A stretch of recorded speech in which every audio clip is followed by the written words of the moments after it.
Well, earlier this week, German Chancellor Friedrich Merz said the country stand resolutely and united by the side of Denmark and the people of Greenland. As a North Atlantic Treaty Organization, that's a NATO member, they are committed to strengthening security in the Arctic. This follows the United States President Donald Trump's plans to acquire Greenland. That, of course, is a Denmark territory.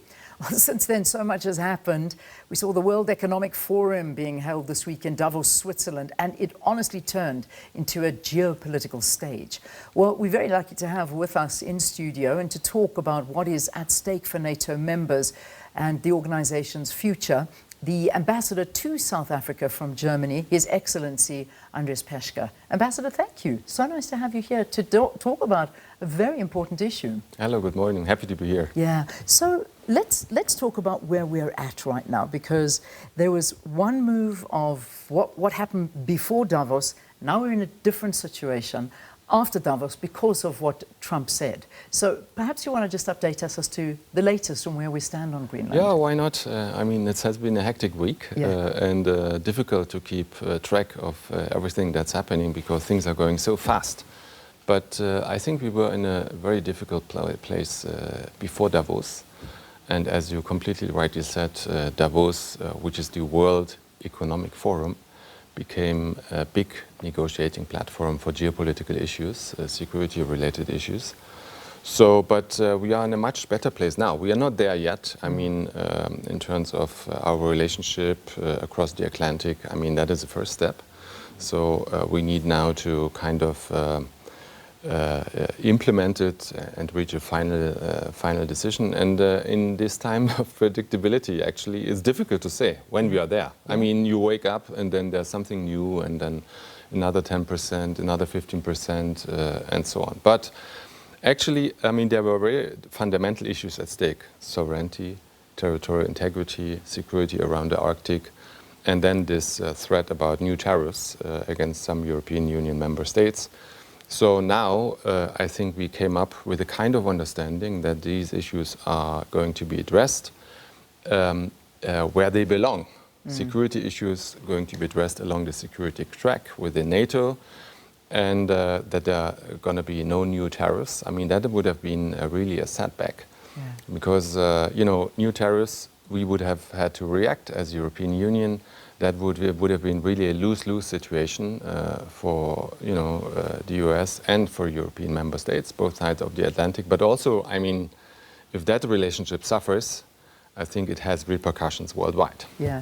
I mean, when we look at Greenland's response to all of this, and I was actually watching the Prime Minister of Greenland hosting a press conference yesterday. I mean, on a side note, and I was sort of looking at this thinking, these guys have just been thrust into the public light. I mean, I think they've led a very quiet life before this and never having so much attention focused on Greenland. And now he's had to step up and actually show massive leadership in the face of all of this, and particularly with sovereignty at stake here and that red line over what this potential framework is going to be and how the people of Greenland are feeling, because he emphasized that the people of Greenland have been living in fear because every day they hear something different and they never know if there is going to be some form of warfare against them or the US coming in or how they're being treated and what's being said. So let's perhaps go there. I mean, he's publicly stressed that sovereignty is non-negotiable, and that's how I imagine NATO and the rest of Europe feel.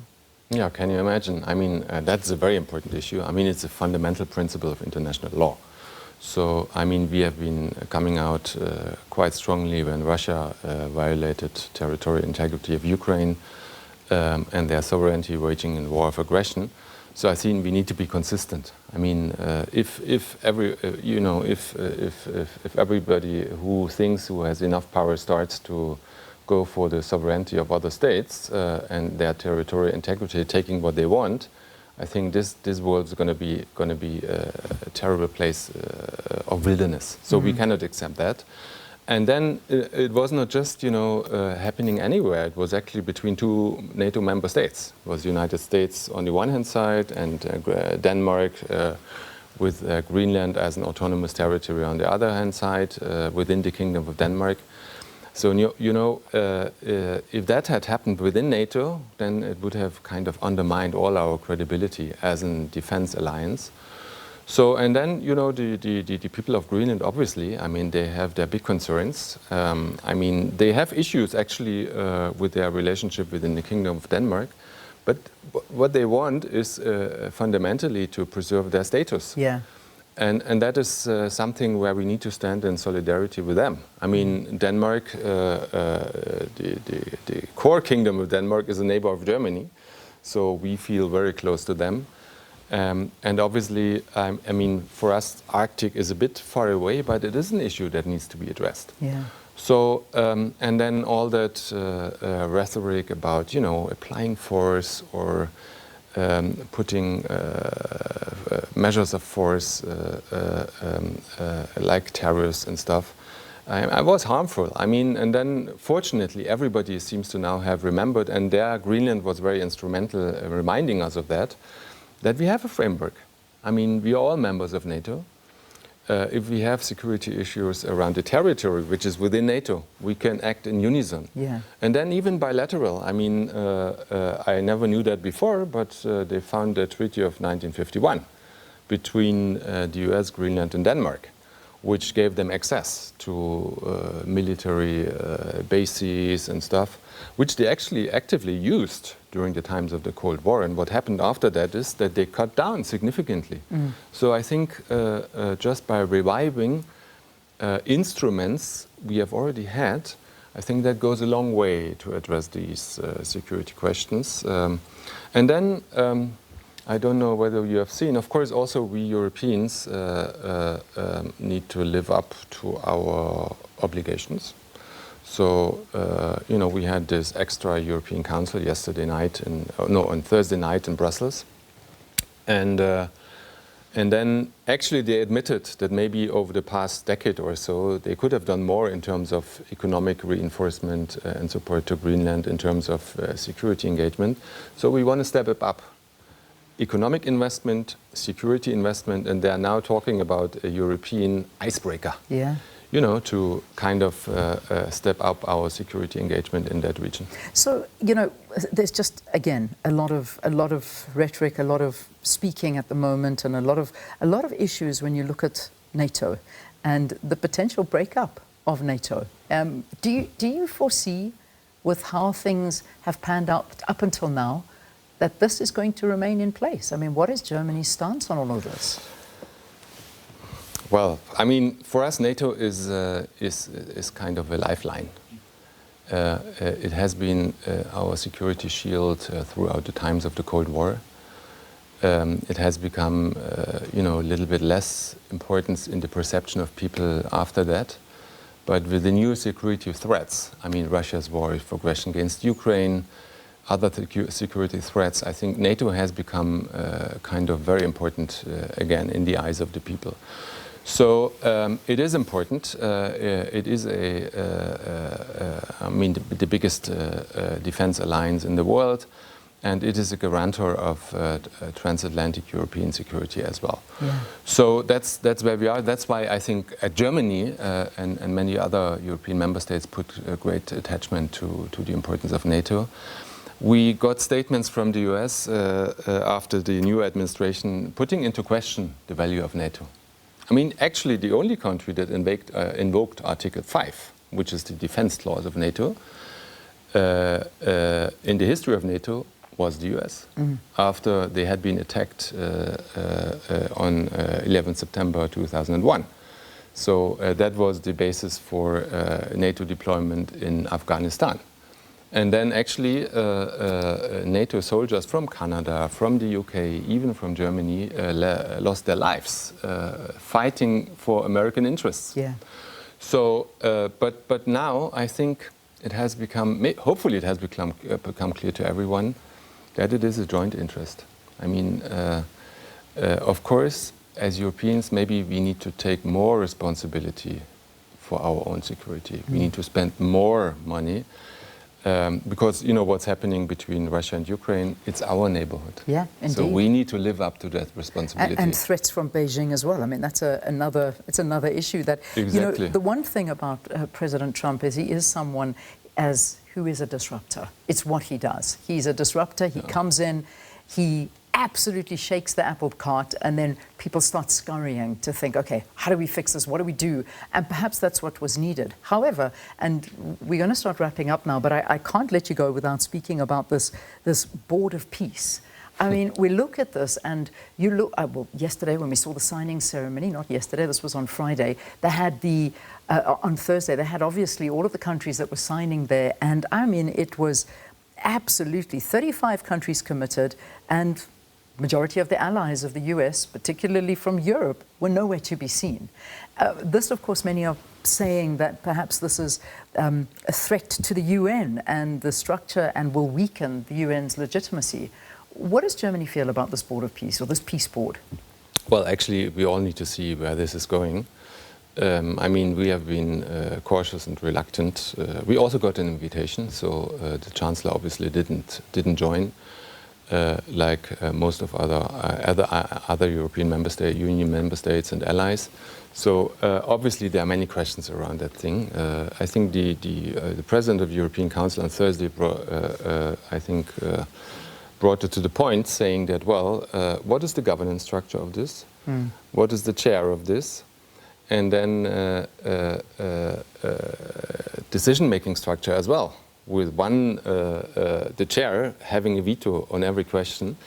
And then what is going to be the relationship with our legitimate international structures like the UN? I mean, we have the UN, we have the UN Security Council, we have the United Nations General Assembly. I mean, these are all very important, legitimate organs of our international community.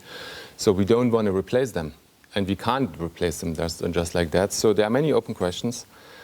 I mean, every effort for peace, in a way, needs to be welcomed. But there are many questions around the board. And I think we're going to take them up if there is constructive engagement, you know, from the US, from maybe a couple of like-minded states around on particular questions. No specific conflict had been mentioned in the board documents so far as we see. I mean, there was a talk about Gaza, but has not been mentioned in the documents actually. Yeah. So if there's room for constructive engagement, of course we're going to do it. But I think there are many questions that we need to ask first. Indeed, and time will tell. We'll see how that all works. I mean, it actually is quite scary when you think of what unfolded on this particular Davos. I mean, I think it was unprecedented that we actually even saw the European Central Bank President Christine Lagarde walking out of a dinner where we saw a lot of criticism from the US Commerce Secretary Howard Lutnick being thrown towards Europe, saying that Europe's economy is underperforming and that it is not competitive. She got up and walked out and the entire dinner was cancelled. Big strain. Is there, can one assume there's major strain in relations between the US and Europe, if we can leave it on that note? Well, I think there is strain. There's no way to deny it, but you know, we hope we are working on it. I mean, we try to diffuse actually in the mutual interest. We're acting in our own interest, but we think we're also acting in the interest of our partners across the Atlantic, because there is a big potential in that relationship. Our Chancellor pointed it out in his speech on Thursday. That there's a big potential economically, in terms of security, and in terms of people to people. I mean, we must not forget that. I mean, Germans have been looking up to the US for decades. I mean, they were the kind of people who brought freedom to us after the war. Yeah. They didn't bring German language to Switzerland. It is spoken there anyway. I don't know what you made of the comment of Trump saying, "You better thank us, thank the world for the US, otherwise we'd all be speaking German." Yeah, well, there was a kind of a little bit of uncertainty about linguistic situation in Switzerland. Exactly. But you know, what can we do? I think we are acting in our own interest. We try to act in the mutual interest. to overcome these difficulties. And that's our work as diplomats, as politicians, to solve difficulties, and we're going to try. Indeed. Well, listen, we look forward to still fruitful relations between South Africa and Germany, and that's very much so where I think the world is looking, is to secure partnerships where they can and relations that are existing. Oh, by the way, South Africa was not invited to join this peace board, so we heard that from the president this week as well, our president, Cyril Ramaphosa, and was, I suppose, one of the reasons why he didn't go to the World Economic Forum. He was on a mission, but said the country was well represented. All right, let's leave it there. Andreas Peschke, German ambassador to South Africa, talking to us about many issues, and this pertaining to Germany's stance on geopolitics as well as trade relations with South Africa.